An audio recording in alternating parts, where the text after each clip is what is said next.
Biz tətbiqi proqramlarda demişdik ki, tətbiqi proqramlar 4 yerə bölünür. Ümumi, üsul, problem, bir də qlobal kompüter şəbəkələri üçün olan. Orada ümumi təyinatların içərisində mətn, qrafika və sairə bir dənə də VBIS demişdik. Verilənlər bazasının idarə etmə sistemi. Deməli, buradan bizə nə soruşar? Testdə deyər ki, verilən nədir? Verilənlər bazası nədir? Verilənlər bazasının idarə etmə sistemi nədir? Verilən dediyimiz şey məlumatdır. Verilənlər bazası həmin məlumatların cədvəllərdə yerləşdirilməsidir. Yəni həmin məlumatların toplusudur, yığımıdır. Verilənlər bazasının idarə etmə sistemi isə həmin məlumatlarla işləmək üçün istifadə olunan proqramlardır. Deməli, verilən məlumatdır, verilən bazası həmin məlumatların saxlandığı cədvəldir, siyahıdır. Verilənlər bazasının idarə etmə sistemi isə həmin o siyahılarla işləyən proqramlardır. Həmin verilənlərlə işləyən proqramdır. Biz tətbiqidə adına elə VBIS demişdik. Yəni verilənlər bazasının idarə etmə sistemi. Çünki bu bir proqramdır. Bunun içərisinə aiddir Access, Oracle, Database, Fox Pro, SQL Server, MySQL, Informix və s. Bizim qəbula düşən Access-dir deyə biz elə Access üzərindən keçirik. Keçəcəyimiz proqram da Access-dir. Access-in tablar üzərindən qəbula indiyə qədər sual düşməyib. Bu Word, Excel, Power kimi tabları çox da əzbərləmirik. Əsas bir iki dənə hissə deyirik, elə yadda saxlayırsınız. Dərsin ən əsas hissəsi VBIS-in özüdür. Verilənlər bazasıdır. Yəni proqram hissəsi deyil demək olar ki. Verilənlər bazası, əsas anlayışları və s. İndi gəlirik birinci verilənlər bazasına. Verilənlər bazasına bizdən nə soruşar? Əsas xarakteristikaları nələrdir? İstikası. Deməli, verilənlər bazasının 4 dənə əsas xarakteristikası var. Adı, qiyməti, tipi, bir də strukturu. Burada tipinə və strukturuna görə özü bölünür 4 yerə. Gəlin onu ayrı-ayrı altda yazın. Deməli, tipinə görə verilənlər bazasının növləri nələrdir? Hesabi, mətin, məntiqi, bir də göstərici.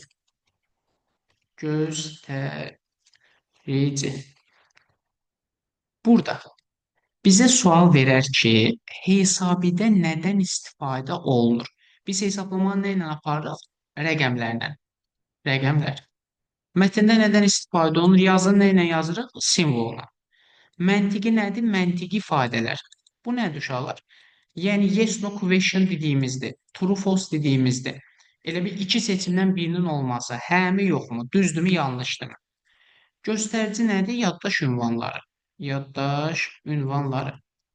Ünvanları. Bu dedik tipinə görə növləri. Bir də strukturuna görə deyirik. Strukturuna görə də 4 yerə bölünür yenə. Yəni deyirik, verilənlər bazasının struktur modelləri deyirik buna. Struktur modellər ya da strukturuna görə növləri. Bura nələrə aiddir? Bir iyerarxik model, digər adı ağacvari modeldir. Bunu topologiyalarda bir şəkil formasında göstərmişdik. Və bu iyerarxik model bu şəkildədir. Ağac şəklində şaxəlinə gedir. Yəni çoxala gedir. Və yaxud da bir dənə buradan durur, belə qollar açılır, bu aşağıya qollar açılır. Biraz ulduz modelinə oxşayır sanki. Və belə şaxələnir və yaxud da ola bilsin təzədən bunu şaxələndirər və s. Yəni çoxala gedir. Bu iyerarxik modeldir. Yəni ağacvari model. Elə bir düşünün bunlar ağacıdır, bu da onun qollarıdır. Sonra qollar təzədən yenə qollara, budaqlara bölünüb, belə çoxala gedir. İkinci gəlirik şəbəkə modeli. Şəbəkə modeli nədir? Şəbəkə. Bu arada bu dediyimiz nədir ümumiyyətlə? Verilənlər bazasının struktur modelləri. Birinci iyerarxik, ikinci şəbəkə. Şəbəkənin digər adı qarışıq model deməkdir. Şəbəkə hamısı bir-birinə birləşən sxemlərdir. Da hamısı bir-birinə birləşməsə də bir neçəsi belə bir-birinə belə gəlib birləşir. Elə bil ki, bilirsiniz nəyə bənzəyir? Məsələn, mən belə bir şey çəksəm, bu ağacvari modeldir. Bax, bu ağacdır. Burada götürüb bu ikisini birləşdirsəm olur şəbəkə. Şəbəkədə nədir? Yəni yuxarıda duran iki dənəsi, bax bu ikisi, görürsünüz, gəlin qırmızılayım hətta onu. Aşağıda gəlib başqa birində birləşirlər. Bax, məsələn, yuxarıdakı bu iki dənəsi, görürsünüz, aşağıda gəlib birləşirlər. Amma bu ağac modeli ola bilməz. Niyə? Çünki ağacda, məsələn, bu alma ağacı, bu nar ağacı, bəs burada olan meyvə nə olacaq? Belə ağaca görə məntiqsiz qalır. Yəni ağacda elə bil V hərfini ala bilməzsiniz uşaqlar. Ağacda belə bu formada alınır, qüvvət kimi. Yəni yuxarıdan şaxələnir. Yuxarıda iki dənəsi gəlib aşağıda birləşə bilməz. Yəni bir-birinə kəsişmə kimi ola bilməz. Bu olur şəbəkə modeli. Və yaxud da şəbəkə modelini belə də seçə bilər. Baxın bu formada. Bu yenə şəbəkədir. Çünki biz buna səviyyə deyirik. Birinci səviyyə, ikinci səviyyə. Yəni bax, bu isə birinci səviyyədir. Görürsünüz, burada bax, bu ikisi. Bax, 1 ilə 2. Gəlib aşağıda 3 nömrədə birləşiblər. Əgər yuxarıda ikisi gəlib aşağıda birləşirsə, bu şəbəkə modelidir. Belə yadda saxlaya bilərsiniz. Üçüncü relyasiya modeli var. Relyasiya. Buna iki ölçülü cədvəl deyirik. İki ölçülü cədvəl. Birazdan danışdıqlarımdan testdən sual göstərəcəm ki, belə çox sıxıcı gəlməsin mövzu sizə. Bu belə bu cədvəl və bu formada. Bu iki ölçülü cədvəldir. Yəni hər hansı bir iki ölçülü dediyimiz müstəvi fiquru. Bir cədvəl şəkli varsa, bu olur relyasiya modeli. Bir də növbəti var bizdə. Ən axırıncı obyekt yönlü model. Obyekt yönlü. Bu ümumiyyətlə nədir gənclər? Obyekt yönlü relyasiya plus şəbəkədir. Relyasiya ilə şəbəkənin birləşməsinə deyirik. Şəbəkə. Bu da olur obyekt yönlü model. Bunun şəkil formasını təsvir etmirlər. Çünki cədvəlin içində elə bil şəbəkəni çəkməliyik. Bu belə. İndi bura qədəri ümumiləşdirsək, biz nə dedik? Dedik, verilənlər bazası məlumatdır. Daha doğrusu məlumatın yerləşdiyi cədvəldir. Verilənlər özü məlumatdır. Verilənlər bazası həmin məlumatın siyahı şəklində göstərilməsidir. VBIS proqramdır. Verilənlər bazasının əsas xarakteristikaları ad, qiymət, tip, struktur tipinə görə bölünür 4 yerə. Hesabi, mətin, məntiqi, göstərici, hesabidə rəqəmlərdən, mətndə simvoldan, məntiqidə məntiq ifadələrdən, göstəricidə də yaddaş ünvanlarından istifadə elədik. Struktur modellərdə 4 dənə idi. İyerarxik model belə ağacvari şaxəlinə gedir.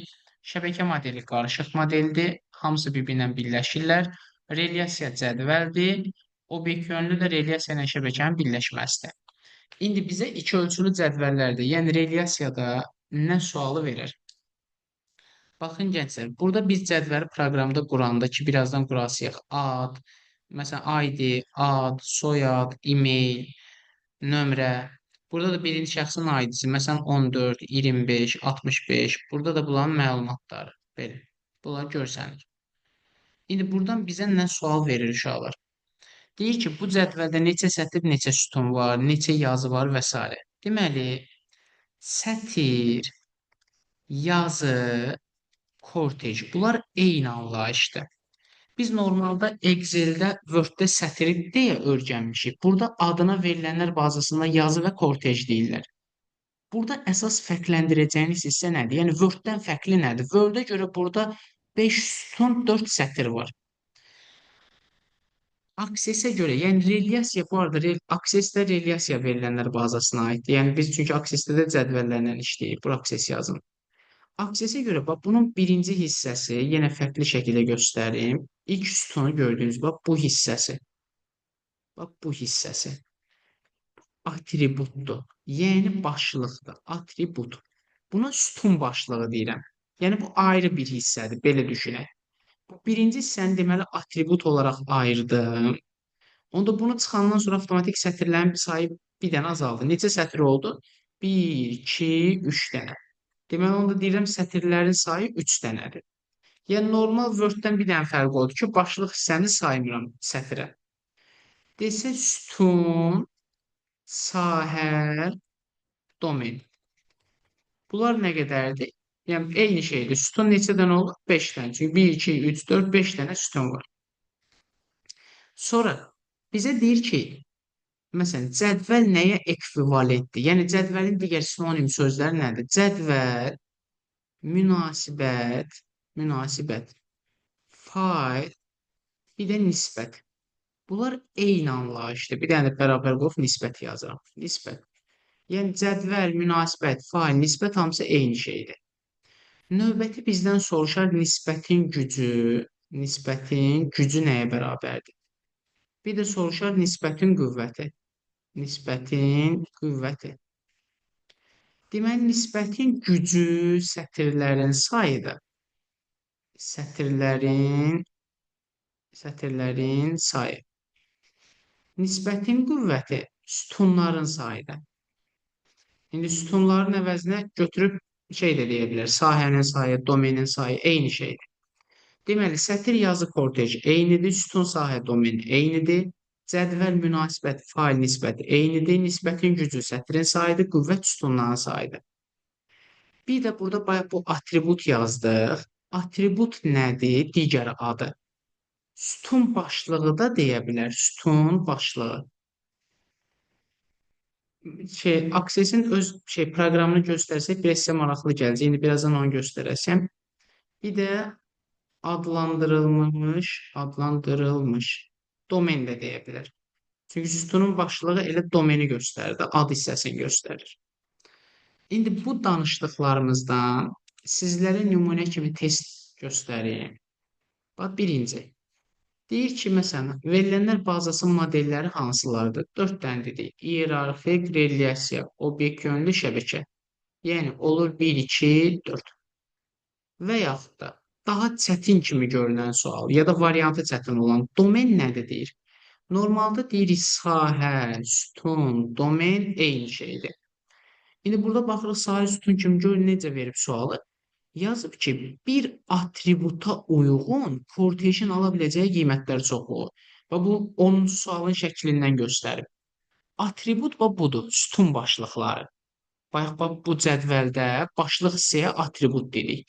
Deyir ki, bir dənə atributa uyğun sətirlərin ala biləcəyi qiymətlərə sütun deyirik. Həqiqətən düz deyir. Sütun zaten belə deməkdir. Bu birinci sütun, bu ikinci sütun.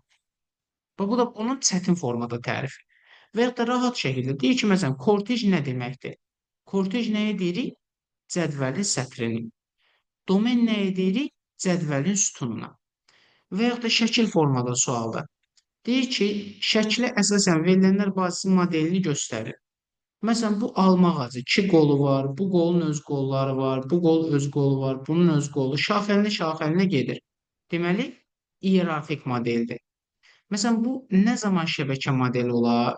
Tutalım ki, belə bir şey olsa, sual. 50-ci sual. Deyir, hansı struktura uyğundur? Baxın, 1 ilə 2 gəlir burada birləşirlər. Baxıram ki, hamısı bir-birinlə birləşir, qarışıq bir modeldir. Zaten şəbəkə qarışıq model deməkdir. Və bu formada. Və yaxud da bunun bir digər sual tipi. Tutalım ki, 39-cu sual. Deyir ki, sahənin sayı nə qədərdir? Sahə sütun deməkdir. Birinci sütun, ikinci sütun, üçüncü sütun, dördüncü sütun. 4 dənə sütun var. Yəni 4 dənə sahə var. Və yaxud da, məsələn, 33-cü sual. Nisbətin qüvvəti nədir? Biz dedik ki, burada nisbətin gücü sətrin sayıdır, nisbətin qüvvəti sütunların sayıdır. Amma testdə baxıram ki, sütun sayıda bir variant yoxdur. Onda mənə lazımdır ki, sütunun alternativ sözləri nə idi? Yəni, sütun nə deməkdir? Sahə və domen deməkdir. Bəli, onda düzgün cavab olacaq domenlərin sayı. 38-ci sualda deyir, relyasiya dəqiq analoqudur. Yəni, relyasiya nəyə ekvivalentdir? Nə deməkdir? 2 ölçülü cədvəl. Ki, baxın, burada yazdıq ki, relyasiya 2 ölçülü cədvəl deməkdir. Əslində, dərsimiz çətin deyil, sadəcə birazcıq belə alternativ sinonim əzbərləməkdir, belə deyim. Və yaxud da ola bilər, heç bu mövzu ilə əlaqəli olmasan, proqram təminatından sual verirsən. Məsələn, burada deyir ki, Access hansı tip proqramlara aiddir? Biz demişdik ki, Access tətbiqi proqramda VBIS aiddir. Və yaxud da bizə belə bir sual verər. Access-in genişlənməsi nədir? Bu mövzunun da içində keçirik. Əməliyyat sistemlərində VBIS başlığında da var idi. Verilənlər bazasının genişlənmələri A, C, C, Belə. D, B, M, D, B və DAT genişlənmələridir. Access də bir verilənlər bazası olduğuna görə düzgün cavab olur B variantı. Və yaxud da sırf access-in olduğu yeri soruşur. Access deyir hansı tipdir? Bayaq tətbiqi dedik. Burada da tətbiqinin ümumi təyinatlısında olan VBIS deyirik. Yaxud başqa bir formanı göstərir. Deyir ki, relyasiya modelində sətir yaxud yazı nə deməkdir? Deyirdik sətir, yazı, kortej. Üçü də eyni anlayışdır. İndi bir dənə də sualı sizə verim. 13-cü sual. Bunu da siz deyin, sonra davamını keçək. Bu səfər nisbət nəyə ekvivalentdir deyir. Deyəcəksiniz, rahat sualları özünüz Faildir. yazdınız. Sizə verdim. Ay yaşayın, fail. Çünki yazdıq ki, bura diqqət elədinizsə, cədvəl nə deməkdir? Münasibət, fail, nisbət. Dördü də eyni şeydir. Yəni, nisbətin digər alternatifi cədvəldir. Cədvəl də münasibət, fail eyni şeydir. Ona da görə düzgün cavabımız olur fail. Belə. Və yaxud da bir dənə də sual izah edim. 14-cü sual. Deyir, VBIS nədir? Başda nə dedik? VBIS bir proqramdır.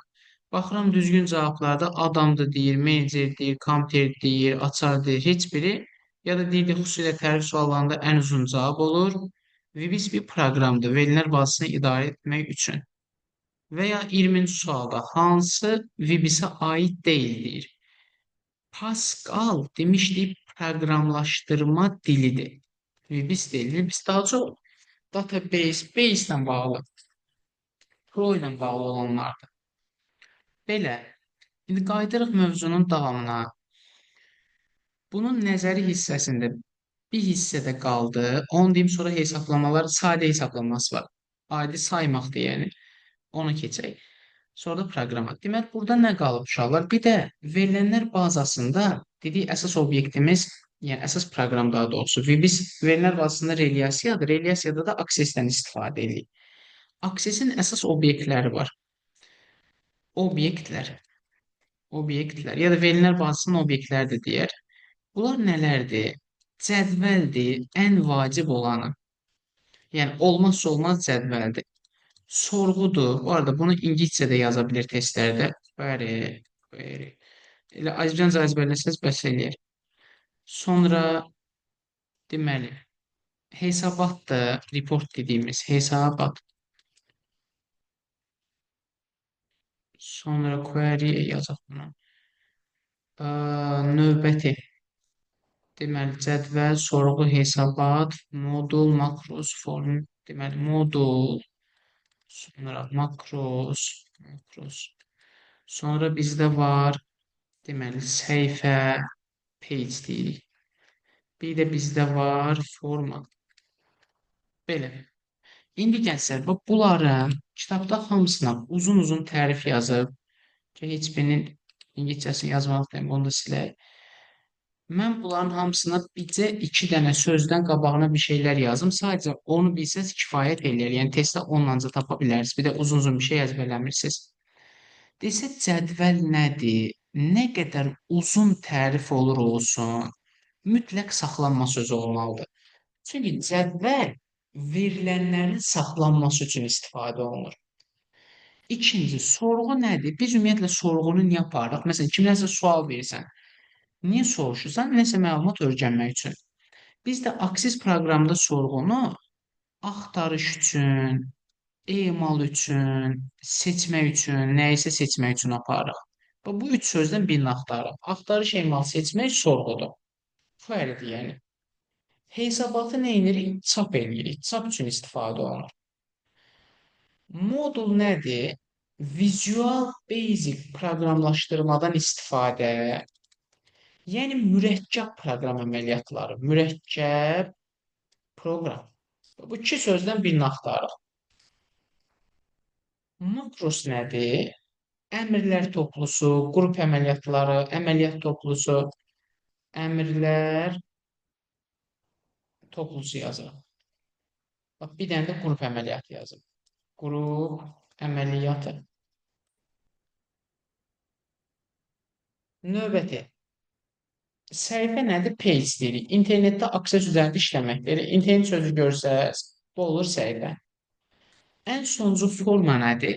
Forma verilənlərin daxil edilməsi, daxil etmək və baxmaq. Bunun biraz tərifi çoxdur bu arada formanın. Məsələn, bir dəfə qəbulda 2016-17-nin qəbulunda formanı soruşub və sual qəbulda bir dəfə də təkrar istifadə olunub. Əyani əks etdirmək yazıb. Əyani əks etdirmək. Elə bir forma bilirsiniz nədir? Məsələn, CV hazırlayıb kiməsə göndərirsiniz. CV-yə baxan HR sizin haqqınızda bir ilkin təəssüratları müəyyənləşdirmiş olur. Yəni, forma dediyimiz bir CV-dir əslində. CV-yə nə edirik? Məlumatları daxil edirik, qarşı tərəf baxır, bizi əyani əks etdirir.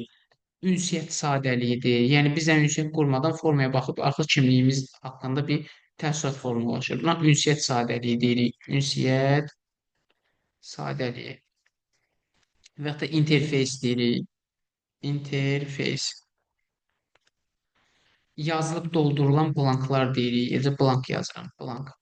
Belə, yəni bildiyimiz CV üçün bir məlumat toplayırıq. Belə, o bizim üçün formadır. Bir dənə forma biraz çox anlayış oldu. Belə.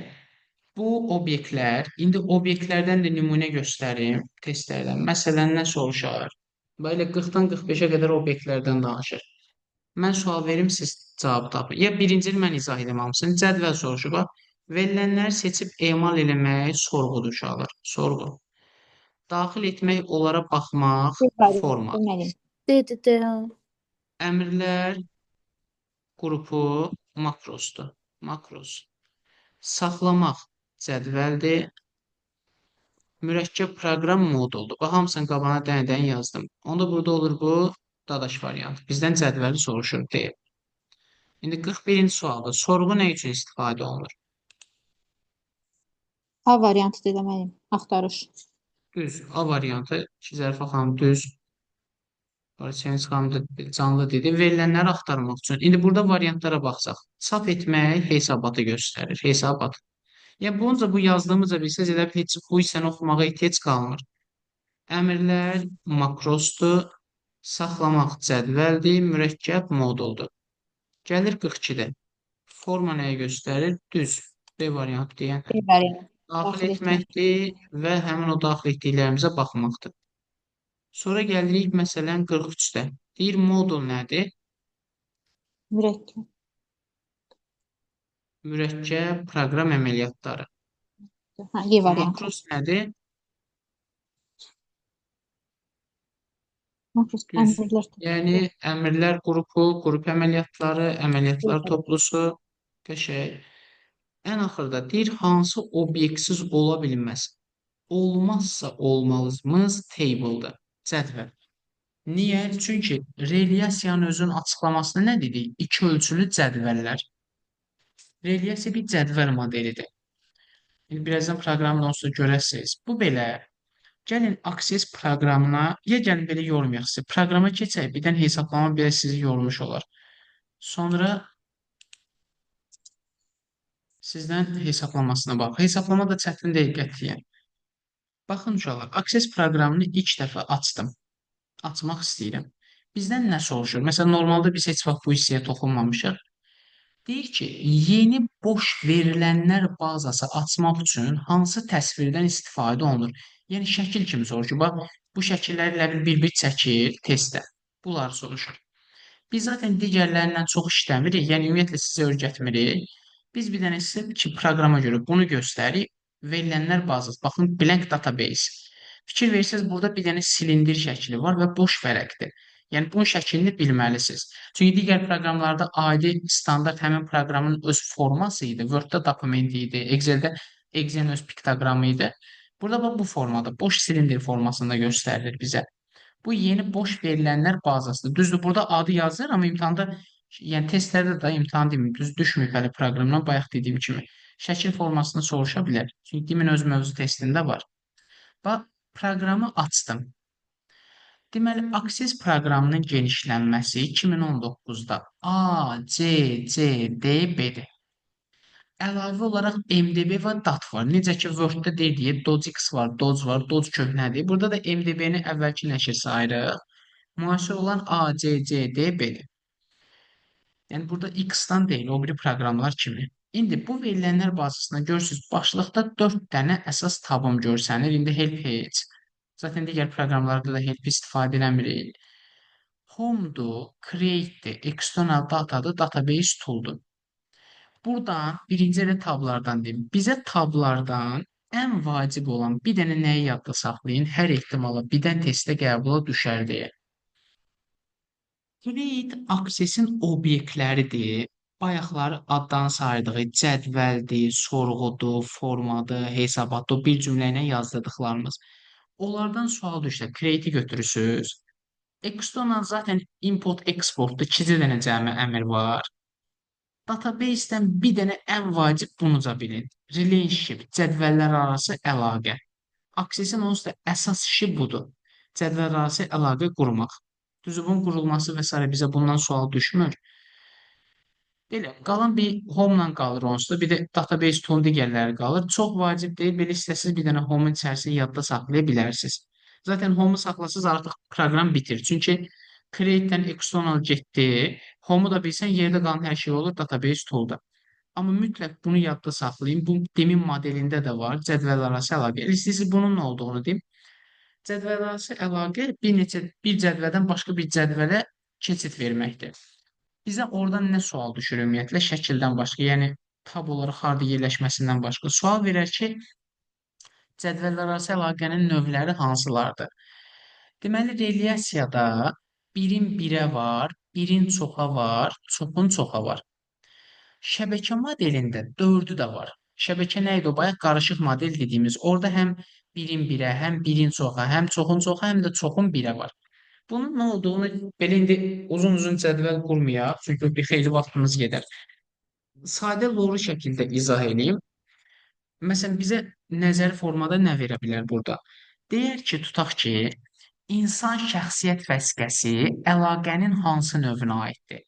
Və yaxud da insanlar şəxsiyyət vəsiqələri əlaqənin hansı növünə aiddir? Elə bil ki, düşünün ki, 100 dənə adam qurmuşam bir cədvəldə. Digər cədvəldə də 100 dənə şəxsiyyət vəsiqəsinin finini qurmuşam. Mən bu cədvəlləri əlaqələndirsəm, mütləq bir adama bir fin verməliyəm. Yəni bu əlaqə birin birədir. Uşaqlar bəzən testdə nəyi səhv salırlar? Birin birə ilə çoxun çoxanı qarışdırırlar. Elə bil burada insanlar şəxsiyyət vəsiqələri deməyi, yəni cəm şəkildə verməsi çoxun çoxa mənasına gəlmir. Çünki mən əlaqə quranda bir adama bir vəsiqə qurmalıyam. Bir adama bir fin verməliyəm. Buna görə bu birin birədir. Bax, insan şəxsiyyət vəsiqəsi birin birə. Birin çoxa necə ola bilər? Məsələn, mən quraram ölkəni və şəhərləri. Məsələn, 20 dənə ölkə yazaram, digər cədvəldə də 200 dənə şəhər quraram. Artıq biz bilirik ki, indi balaca Monako filan kiçik bir ölkə Vatikan kimi deyilsə, normalda bir ölkənin çoxlu şəhəri olur. Bu avtomatik birin çoxa əlaqədir. Çünki bir ölkəyə düşəcək 5 şəhər, 10 şəhər, 50 şəhərlə bizdəki kimi 67 şəhər və s. Bu birin çoxadır.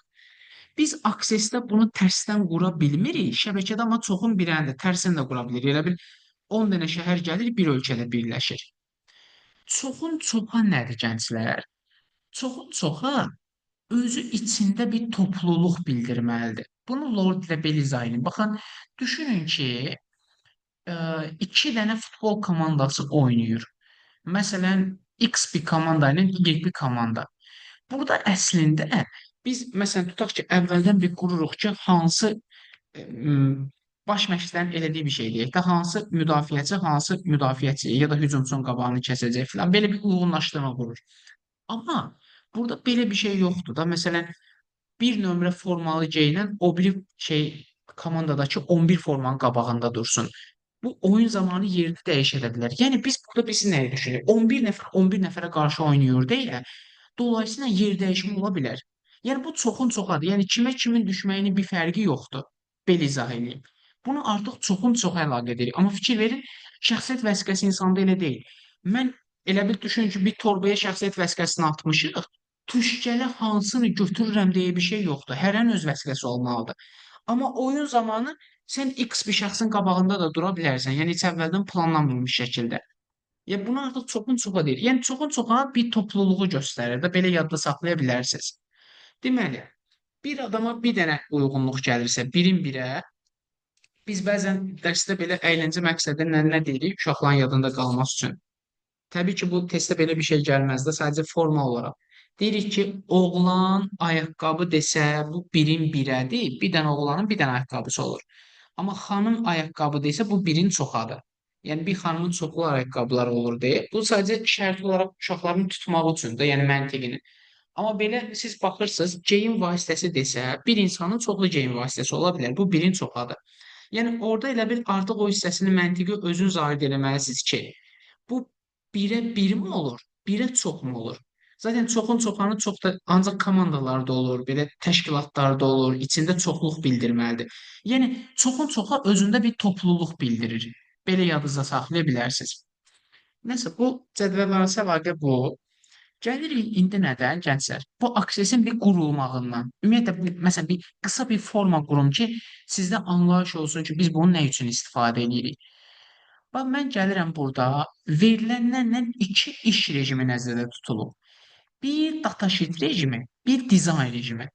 Datasheet əməli rejimdir, verilənləri yazmaq üçündür, yəni məlumatı yığmaq üçündür. Dizayn rejimi strukturu qurmaq üçündür, yəni sütunları qurmaq üçündür. Bu dizayndır.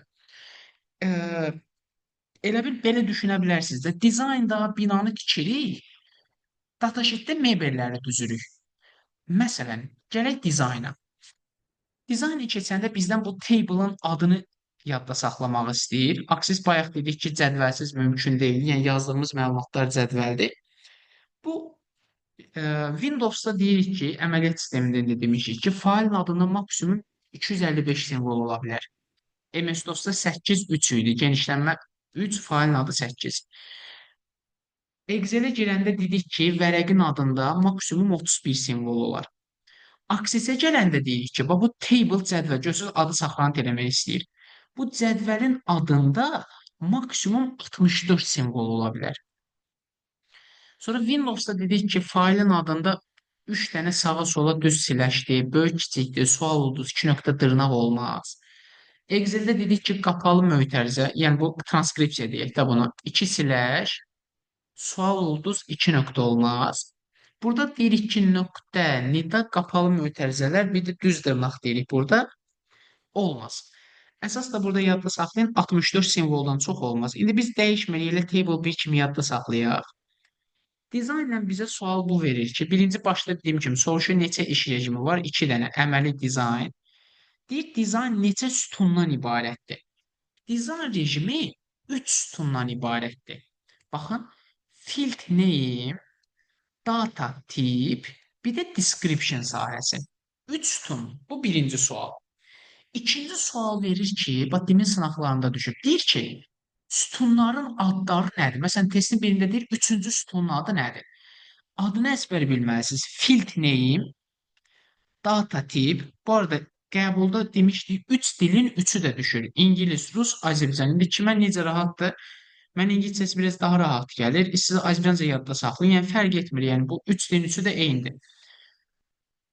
Field name, sahənin adı, tərcüməsi. Data tip, sahə, bu da verilənin tipi, belə tərcümə olunur. Description da təsvir deməkdir. 3 sütundur, adlar budur. Üçüncü buradan sual verər ki, hansı sütunların doldurulması vacibdir və ya vacib deyil? İlk 2 sütunun doldurulması vacibdir. Görürsüz, mən dizayna girən kimi avtomatik ikisini özü yazıb bax. Düzdür, növbəti sıraları mən istəsəm artıra bilərəm, amma bu hissəni görürsüz boş qoymayıb. Amma üçüncü sütuna baxın boşdur. Məlumat ola da bilər, olmaya da bilər. Üçüncüdə belə sual verir. hansı sütunların doldurulması vacibdir və ya vacib deyil? İlk ikisi vacibdir. Növbəti burada açar sahə anlayışı var. Açar sahə nədir? Yazını bir qiymətli təyin edən sahədir.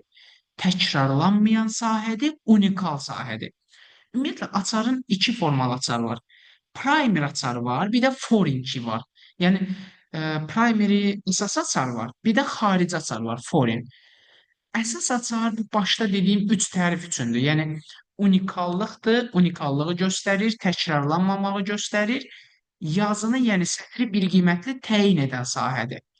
Xarici açar nədir desə, cədvəllər arası əlaqə yaratmaq üçündür. O artıq bu bayaq relationship deyə, onun üçün istifadə olunur. İndi ümumiyyətlə açarın məntiqini filan qurduğum cədvəldə başa düşəcəksiniz. Məsələn, mən işçilər haqqında məlumat qurmaq istəyirəm. Nə yazıram? Birinci işçiləri yazıram fin kodu. Fin koda da buradan qeyd eləyirəm ki, fin kodu mən verəcəm, məsələn, short textdə. Burada uşaqlar, baxın, sahə tipləri bunlardır. Short textdən long textin fərqi nədir? Bu arada, text olmasına baxmayın, burada rəqəm yazmaq olur. Məsələn, number rəqəmdir, burada hərf yazmaq olmur. Amma text olan hissədə rəqəm, hərf fərqi yoxdur, yazmaq olar. Short text odur ki, mən həmin yerdə 255-ə qədər simvol yaza bilirəm. Long text odur ki, 255-dən daha çox yaza bilirəm. Number, lat number-də bunların da yenə fərqi. Number-də 231-ə qədərdir. Lat-da 263-ə qədər. İndi o mənfisi müsbətində də üstə plus minus 1 yazırıq. Bu da 231 bilirsiz nəyə çıxır? 10 rəqəmliyə qədər. Yəni 10 rəqəmliyə qədər mən məlumat yaza bilərəm. Yəni o sizə 2 üstündən sual verir, ya da heç sual verməz onu. Belə rəqəm açıqlamasını soruşmurlar. Çünki 231-i mən bir-bir vurub hesablamıram. Yəni qəbulda o qədər incəliyə getmir. İndi məsələn finə biz short text qoyuruq. Çünki fin bilir ki, 7 rəqəmlidir. Yəni ya da 7 hərf rəqəm qarışıqdır. Description-da da ya izah yaza bilərəm ki, məsələn 7 rəqəm hərf qarışıq verilən hissə. Bu izah kimi, yəni başa düşsünlər deyə, məndən sonra bu cədvəli işləyən şəxslər verilən hissə. Sonra keçirəm şəxsin adına. Yenə ada short text kifayət eləyər. Məsələn, keçirəm universitetə. Universitet. Universitet hissəsinə yazıram ki, long text birdən məsələn 255-dən daha uzun yazar. Burada yazıram ki, tam formada yazılsın. Tam formada. Mötərizdə məsələn yazıram ki, ixtisas, fakültə göstərilməklə və fakültə. Bunları harda görüb bir-bir göstərəcəm. Sonra yazıram ki, məsələn, magistr. Mən bu şəxsin magistr təhsili varmı?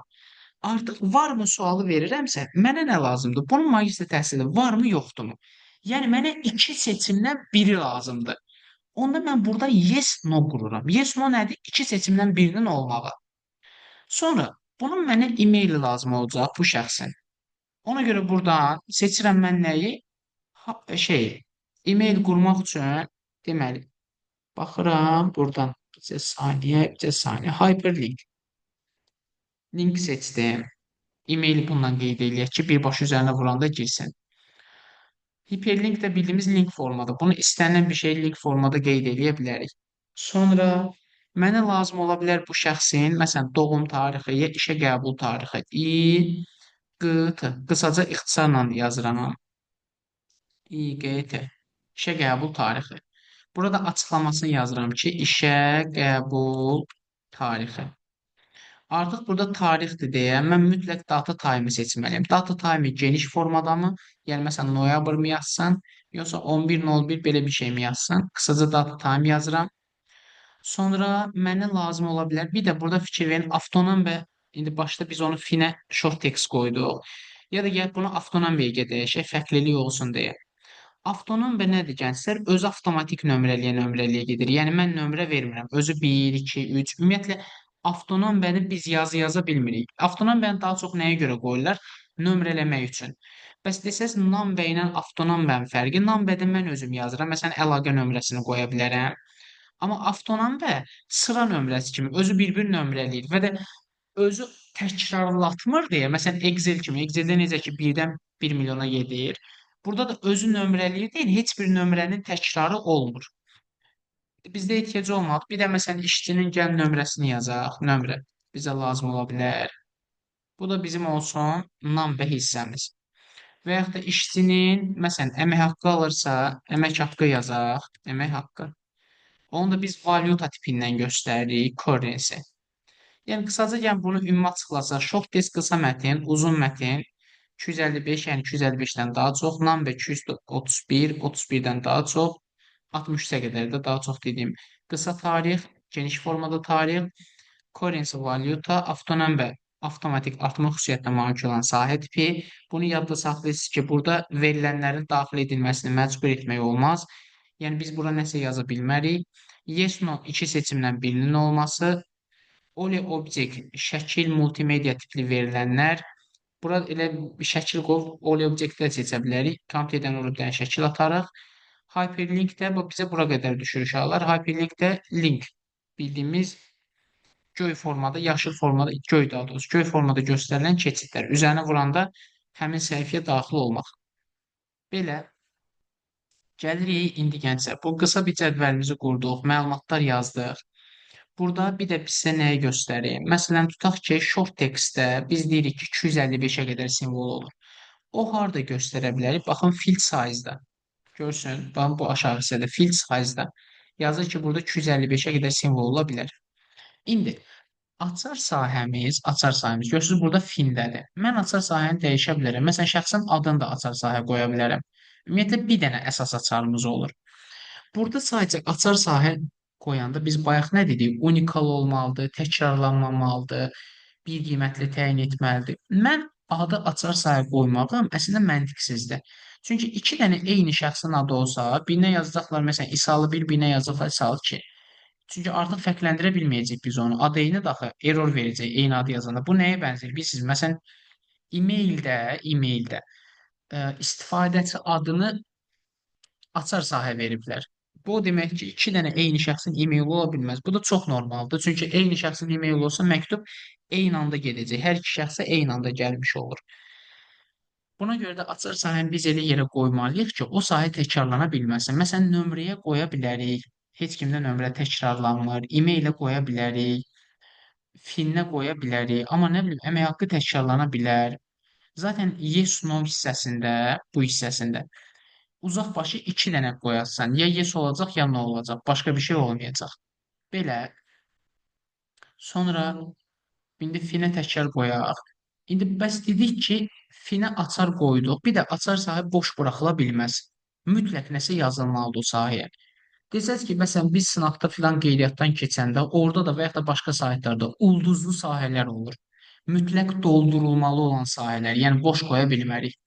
Bəs biz burada mən istəyirəm ki, bu şəxs adını boş qoymasın, mütləq yazsın. Mən onu necə eləyə bilərəm? Açarı verdim bura finə. Əgər siz həmin sahədə mütləq nəsə yazmağını istəyirsinizsə, həmin sahəyə keçirəm. Aşağıda gördüyümüz cədvəldən required var. Məcbur etmə əmri. Baxın, required yazılır. Burada no seçilib. Gəlib bunu yes eləsəm, o deməkdir ki, həmin sahə boş buraxıla bilməz. Mütləq doldurulmalıdır. Və adı onu tətbiq elədim. Sonra başqa bir dənə tətbiq eləyim. Məsələn, istəyirəm ki, tutalım ki, burada universitet seçmişəm. Gəl universitetdə long text yox. Buna short seçək. Zaten long qədər uzun getməz. Və də burada bunu dəyişirəm. Bu hissəsini. Yazıram ki, qısa formada göstər. Qısa formada göstər. O heç uzun yazmasın. Qısa formada göstər. Bunu yazıram. Və indi burada istəyirəm ki, bu adam uzun-uzadı universitetin yazmasın. Qısaca lakanik. Məsələn, adiodur, bududur filan qısa yazsın. O halda bu field size hissəsi var. Burada 255 görürsünüz. Bunu gəlib yazıram məsələn 10 dənə. Uzaq başı ixtisar formasında 10 dənə olar genişlənmə. Yəni sahənin adı, yəni həmin hissə universitet yerində maksimum 10 simvol olsun. Bunu da seçdim. İşimiz hazırdır. Deməli əsas burada nə qurduq? Fini açar elədik. Adda məcbur etmə verdik. Universitetdə də ondan çox simvol yaza bilməz bu adam. İndi gəlirəm əsas məsələ mənim orijinal cədvəlimə. Baxın, bayaqdan əslində mən o yarım saatda qurduğum cədvəlin bu başlıq hissəsidir, yəni sütun başlıqları. Deməli, buradan bizə bir sual gəldi artıq. Mən dizayn rejimində sətir kimi gördüyüm şeylər əslində mənim sütun başlıqlarımdır. Mən orada cədvəlin fildini yığıram, yəni sütunlarını yığıram mən, sahələrini yığıram. İndi başlayaq doldurmağa. Bax, filinə yazıram, məsələn, 5 xıj, qısaca yazıram, heç uzun yazmıram. Ad hissəsinə yazıram əlif. Universitetinə yazıram ki, məsələn, uzun bir şey yazacağam. Azərbaycan dövlət, çünki biz orada universitetə ondan çoxa error qoymuşuq axı, bax. Azərbaycan. Görürsüz, artıq növbəti bax klaviaturadan vururam, amma yazmır. Niyə? Çünki biz orada dedik ki, maksimum 10 simvol olsun. Ondan çox simvol yaza bilməz. Görürsüz, yaza bilmir. Ona görə artıq başa düşürəm, bunu qısaca yazıram. Magistr təhsili görürsüz bizə yes no verib. Varmı, yoxdurmu? Ya var, ya yoxdur. Varsa tık qoyuram, yoxdursa boş buraxıram. E-mail yazanda bizə link formasında yazır. İşə qəbul tarixi. Görürsüz, tarix formatı verir, tarix formatı yazıram. Nömrə hissə özü bizə rəqəm vermişdi. Yəni number seçmişdi. Əgər götürüb bura hərf yazsam, buradan çıxmaq istəyən kimi bizə bildiriş açır ki, o hərfi silməlisən. Yəni yazdığın formata numberə uyğun deyil deyir. Artıq web qoymur bizə bu hərfi yazmağa. Məcbur burada rəqəm yazıb, bizə sən vergül yazıb çalışır. Rəqəm yazıb elə çıxırıq. Əmək hissəsində də bu valyutanın manatı dəyişib başqa valyutaya da keçə bilərsiniz. Ya da istəsiniz elə qısaca məsələn 500 yazırıq. Bunu da belə bağlayır. İndi click to add nədir? Gənclər, istəsəz özünüz bura sütunları yenə əlavə eləyə bilərsiniz. Necə ki biz buradan sütunları yığmışdıq dizaynla. Eyni zamanda data sheetə girib sütunları yığa bilərsiniz. İndi açar sahənin önəmini göstərirəm sizə. Biz əgər açar sahədə veriləni təkrarlatsaq, eyni şey qoysaq, fikir verin, digər sətrə girirəm, sanki yaza bilirəmmiş kimi göstərir. Amma o bu sətirdən çıxmağa qoymayacaq bizi. Məsələn, burada bir şey yazıram, hamısını bir-bir doldururam. Heç boş buraxmayacağam heç birini. Gəlirəm, amma bu sətirdən çıxmağa qoymayacaq bizi. Niyə? Çünki açar sahə boş buraxıla bilməz. Bax, indi çıxmağa çalışıram oradan. Bizə xəbərdarlıq verdi. Yəni deyir ki, burada indi səhvlərin hansı formada olacağını göstərir.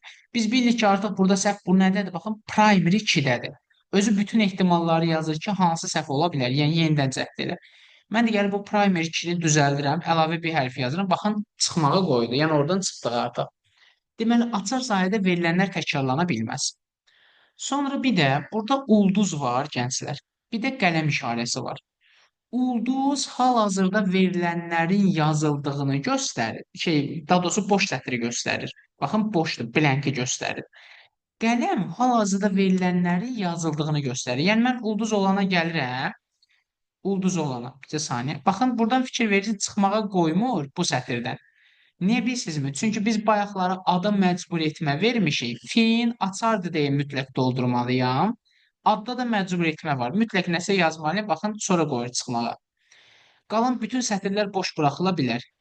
Bir, fin mütləq yazılmalıdır. Bir də hansısa sahəni məcbur etmə qoymuşuqsa. Ulduz boşu göstərir. Qələm hal-hazırda verilənlərin yazıldığını göstərir.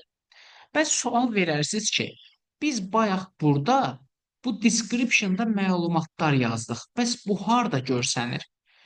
Bu, gənclər, fikir verin, ən aşağı hissədə. Biz burada Word-də, Excel-də status bar dediyimiz hissədə görsənir. Görürsünüz, mən fini seçmişəm. Fində orada yazmışdıq 7 rəqəmdən ibarət. Bax, həmin hissə görsənir. Ad hissəsinə baxıram, nəsə yazmışammı? Yox. Datasheet view yazırsa, o demək ki, heç nə yazmamışıq. Universitetə girirəm, yazmışdıq, qısa formada göstər. Yəni bizim həmin hissədə nə yazmışıqsa, o vəziyyət sətrində görsənir. Bax belə, akseslə qısa tanışdıq, qısa forma. Bu belə, akses proqram haqqında qısa məlumatlar doldurub artıq buradan nə istəsiniz, filtr verə bilərsiniz, seçə bilərsiniz. Çoxlu cədvəllər, məsələn bu table 1-dir. Daha çox cədvəl yaratsaq cədvəl arası əlaqə qura bilərik və s. Bir də aksesi açanda başlıq sətrinə database 1 yazır. Word-də dokument idi, Excel-də bookdur, Power-də prezentasiya, burada da database 1. Bu belə. İndi gəlirik sizə bir də bayaq dediyimiz hesablama nümunələri. Çox-çox sadədir. İkicə forma var. Bir and ordur, bir də sıralama. Baxın, birinci, bizə hər hansı bir məlumatdan verirsə, seçməni and orun. Burada nümunə kimi birinci riyaziyyatın o hissəsini izah edeyim. Mənə yazsa ki, 1, 2 and 2, 3. Bu 2 deməkdir.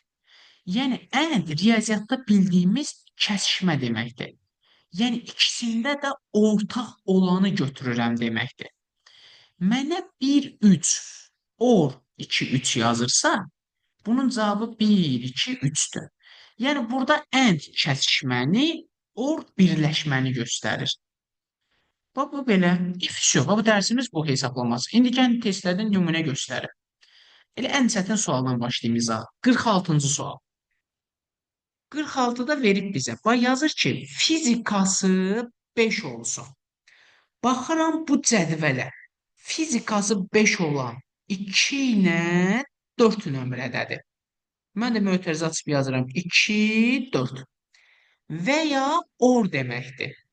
Sonra deyir informatika 5 olsun.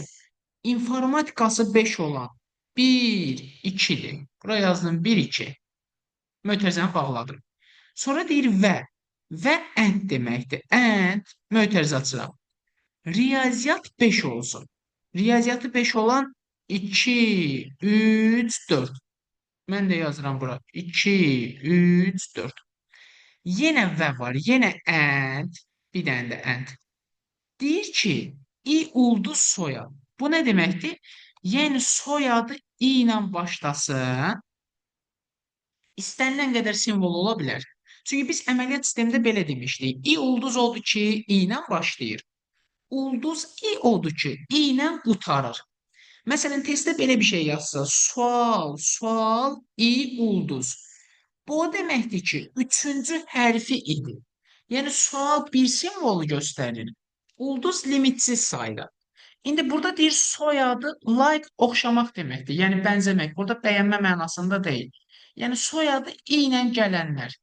Soyadı i ilə gələnlər hansıdır? Birincidir, üçüncüdür, dördüncüdür. Burada yazıram 1, 3, 4. If yox. İndi başlayalım bunu əldə eləməyə. 2, 4 ilə 1, 2-nin oru bizə verir 1, 2, 4. Sonra endi yazdım. 2, 3, 4 ilə və burada yazmışam biraz qarışıq kimi görünürsə 2, 3, 4 ilə 1, 3, 4 yazmışam. Ortada da end. Bunun endi bizə 3 ilə 4-ü verir. Yəni ikisində də ortaq olan. O pişi 2 mötərizəyə bir dənə end verib. Yəni hər ikisində ortaq olan. Düzgün cavab olur. Çünki hər ikisində 4 var. Və belə. İndi gəlin bir dənə də nümunə göstərim buradan sizə. Sonra bir dənəsini də sizin işləməyiniz üçün verim. 48-ci sual. Bu səfər içində not da var hələ. Deyir kivi 62 olsun. Baxıram burada kivi 62 olan bu ikisidir. Yəni 3 ilə 4-dür. Yazıram mən də 3 və 4. Or deyir, or yazıram. Banan 54-dən böyük olsun. Banan 54-dən böyük nədir? 1 və 4. Yazdım. 1 və 4. Sonra and. İndi uşaqlar burada ifadə and not deyil əslində. Not bu mötərizə hissəsinə aiddir. Elə bu nə deməkdir? Ananas 40-dan kiçik olmasın. Ya da ananas 40-dan kiçik olanı tap. Ananas 40-dan kiçik olan nədir? Bir dənə bu. İndi deyir 1 olmasın. Not 1. 1 olmasın, yəni nə olsun? 2, 3, 4. Yəni ya belə ananası tapıb əksini götürürsən, ya da ananasın 40-dan kiçik olmayanlarını tapırsan bəri başdan. İndi kimə necə rahatdırsa. Bu birinci hissədə or ikisinin belə birləşməsi. 1, 3, 4-dür. And 2, 3, 4. Belə. And də ikisində də ortaq olanı götürür. Yekun cavabımız olur 3 ilə 4. Bax, bu da oldu bizim bu and or sualımız. O zaman siz baxırsınız. Gəlin sizə bir dənə belə daha çəkili sual verim. 54-cü suala. Amma cavabı qeyd edeyim, belə səsli deməyin sizə zəhmət ki, hamı işləyə bilsin. Sonra izahını mən də yazaram.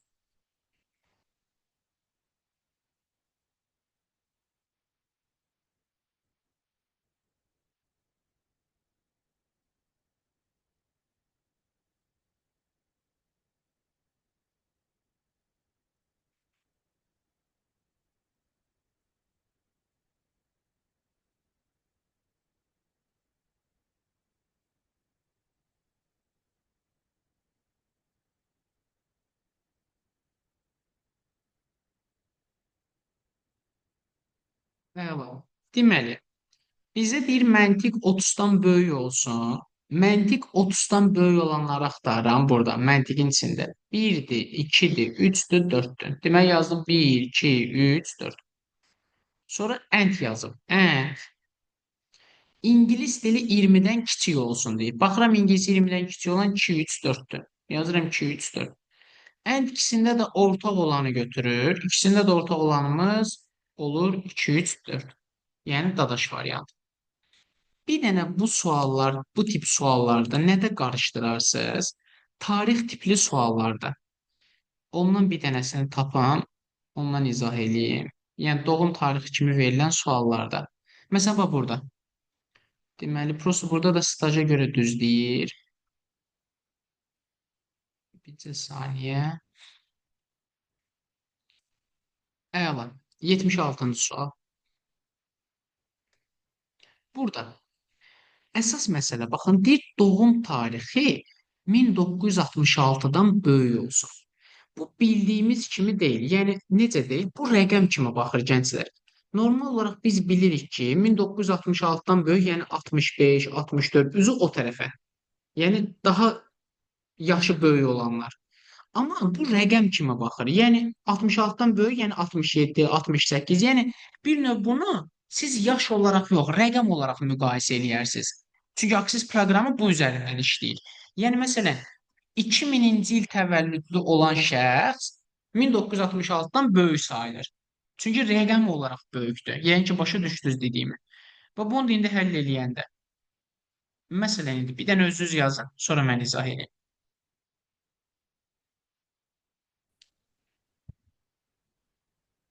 Demək, 76-da doğum tarixi 66-dan böyük olsun deyir. 82-dir, 67-dir, 92-dir, 70-dir. Yəni götürürəm 1, 2, 4, 5. Burada nəyə diqqət eləyərsiniz testlər işləyəndə? Əgər 66, məsələn, bəzən belə vermir, yazır 01, tutaq ki, 03, 1966. O halda mütləq bu rəqəmlərə də diqqət eləyərsiniz. Yəni gününə, ayına da baxmalısınız. İndi burada 66 deyir. Zaten 66 olan başqa variant yoxdur. Olsa amma gün, ay da verir. Sonra or deyir soyadı mı ulduz. Yəni soyadı mı ilə başlasın. Bu da 2 ilə 4-dür. Onsuz da baxıram ki 2, 4 bunun içində var idi. Elə bunun bütöv birləşməsi bizə 1, 2, 4, 5 verəcək. Sonra yazıb bir dənə də and mötərizədə. Deməli, deyir stajı 10-dan kiçik olsun. Stajı 10 ildən kiçik olan 1 var, bir də 4 var. Sonra or maaşı 300-dən böyük olsun. O da 1 var, 4 var, 5 var. Bunun da birləşməsi bizə verir 1, 4, 5. Demək, birinci mötərizədə bunu almışam, ikinci mötərizədə bunu almışam. İkisinin arasında bizə end verir. İkisində də ortaq olanı tap deyir. Ona görə götürürəm 1, 4, 5. Və sonuncu olaraq sizə bu hesablamadan bir də sıralamanı izah edeyim. Sıralama yəni məsələn sadə bildiyimiz bax 49 tipli sual. Deyir ki, yaddaş sahəsi üzrə artma ardıcıllığı üzrə sırala. Yəni yaddaşına görə artır. Artma nə deməkdir? Kiçikdən böyüyə getmə. Azalma nədir? Böyükdən kiçiyə getmə. Onda burada artır deyirsə, birinci olacaq bu, ikinci olacaq bu, üçüncü olur bu, dördüncü olur bu. Yəni birinci 3 gəlir, sonra 1 gəlir ikinci sırada. Sonra 2, sonra 4. 3, 1, 2, 4. Düzgün cavabımız bəli, olur Y variantı. Desiniz bu nədir? Bunu izah edirsiniz. Bunun indi çətin olan forması 75-dədir.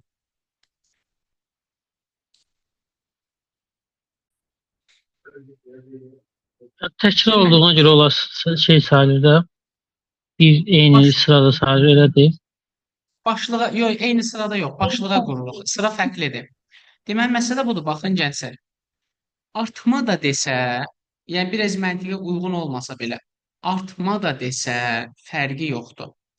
Azalma da desə, hər ikisində əgər eyni nömrə varsa, yəni eyni sıra varsa, ikisi də eyni rəqəmdirsə, müqayisə aparamıramsa, başlıqda sətir nömrəsi böyük olan qabaqda gəlir. Yəni, məsələn, bax, bu sualda artmaya görə yazsam, bax, artma. 2 dənə 1 var. Bu birinci, bu ikinci gəlir. Yəni, aşağıda duran birinci gəlir. Aşağıda duran dediyimiz əksərən belə nömrə artma sırasından gedir deyə, sətir nömrəsi böyük olan qabaqda gəlir. Birinci 3, sonra 1 gəlir. Sonra gəldi bu ikinci nömrə. 3 dənə 3 var. Aşağıda duran birinci gəlir.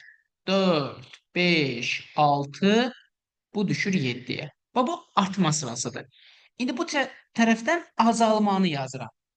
Böyükdən kiçiyə gedəndə bu birinci, 4 ən böyük budur. 3 dənə 3 var. Hansı birinci gəlir? Yenə eyni qayda ilə. Aşağıda duranlar birinci gəlirlər. Görürsüz, fikir verin. Normalda mən artmada tutaq ki, gəl bunu axıra qədər yazım. 4, bu 5, bu 6, bu 7. Bax, artmada birinci 3-ü, sonra 1-i yazmışamsa, məntiqlə azalmada tərsinə yazmalıyam. Yəni 1 sonra 3 olmalıdır. Amma fikir verin, azalmada belə axırda 3 sonra 1 oldu. Yəni 3 birdən həmişə qabaqda gəlir. Artma da desə, azalma da desə. Deməli, eyni rəqəm varsa, sətir nömrəsi böyük olan həmişə qabaqda gəlir. Artmada da qabaqda gəlir, azalmada da. Bunun da bir dənə qaydası budur. Bu da belə. Bu da oldu 75-ci tip sual. Yəni artma azalma tipli sual. Akses bu qədər gənclər. Deməli, bir dənə də nümunə sual göstərək, onunla da aksesi bitirək. Bir dənə də artma Bu azalmaya aid sualda sual tapın. bəli. Deməli, bircə saniyə. 78-ci Mənim sual. bir dənə kimsə sual vermək istəyirdi. Bunu izah edin, verirsən. Nə sualınız var, verərsiniz. Bunu tapın. Stajına görə azalt deyir.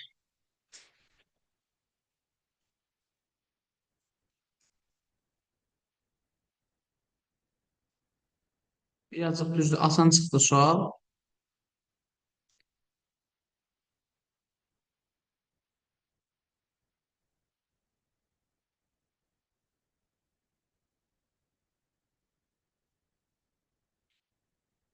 Bəli, gənclər, bax, stajına görə azaldanda, yəni böyükdən kiçiyə gedəndə bu birinci, bu ikinci, bu üçüncü.